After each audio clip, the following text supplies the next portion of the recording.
আপনি কি জানেন আপনার পায়ের নিচে পড়ে থাকা সাধারণ বালু দিয়েই তৈরি করা হয় অত্যন্ত মূল্যবান সব কাজ। হ্যাঁ, আজ আমরা পা রাখবো পৃথিবীর সবচেয়ে বড় কাঁচ বা গ্লাস তৈরির ফ্যাক্টরিতে। সেখানে দেখব কিভাবে বালু দিয়েই তৈরি করা হয় জানালা, মোবাইল কিংবা গাড়িতে ব্যবহার করার মতো কাজ। কাঁচ তৈরির মূল উপাদান হলো সিলিকা বালু। তবে মনে রাখবেন, সমুদ্র সৈকতে আমরা যে বালু দেখি তা দিয়ে কিন্তু উন্নত মানের কাজ হয় না। এর জন্য প্রয়োজন ৯৯% বিশুদ্ধ সিলিকা সমৃদ্ধ বালু। এই বিশেষ বালু সংগ্রহের জন্য বড় বড় খনিতে ডিনামাইট দিয়ে বিস্ফোরণ ঘটিয়ে পাথর ভাঙা হয়।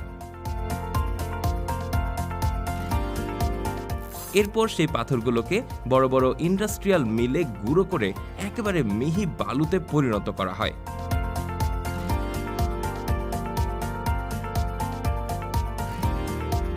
এরপর শুরু হয় আসল কাজ।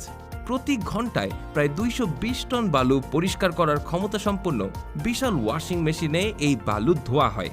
এখানে ওয়াটার জেটের মাধ্যমে বালুর ময়লা দূর করা হয় এবং সেন্ট্রিফিউগাল ফোর্স ব্যবহার করে বালুর ভেতর থেকে ভারী ধাতব কণাগুলো আলাদা করা হয়। সবশেষে ম্যাগনেটিক সেপারেটর দিয়ে লোহার কণাগুলো দূর করা হয়, কারণ সামান্য লোহা থাকলেও কাচের রং বদলে যেতে পারে।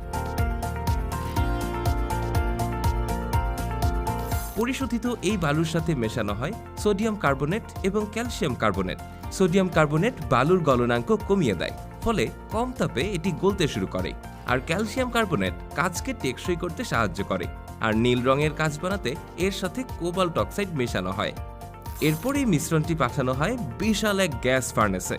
এখানকার তাপমাত্রা থাকে ১৬৫০ ডিগ্রি সেলসিয়াস, যা আগ্নেয়গিরির লাভার চেয়েও বেশি উত্তপ্ত।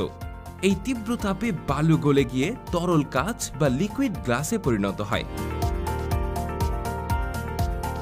কারখানার কর্মীদের এই সময় আগুনের তেজ থেকে বাঁচতে ফায়ারপ্রুফ স্যুট ও কেভলার গ্লাভস পরতে হয়। এর প্রায় ২৪ ঘন্টা পর বালু তার অস্তিত্ব হারিয়ে টকটকে লাল তরল লাভায় রূপ নেয়।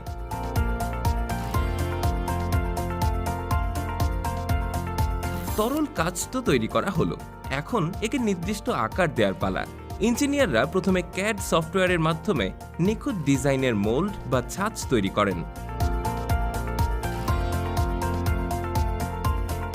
এরপর শুরু হয় ডাবল ব্লো প্রোডাকশন লাইনের কাজ।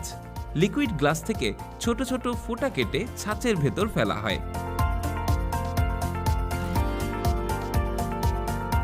এরপর উপর থেকে কম্প্রেসড এয়ার বা উচ্চ চাপের বাতাস দেওয়া হয়, আর এটাই কয়েক সেকেন্ডের মধ্যেই একটি পরিপূর্ণ বোতল বা জারের আকারে তৈরি হয়ে যায়। পুরো প্রসেসটি এত দ্রুত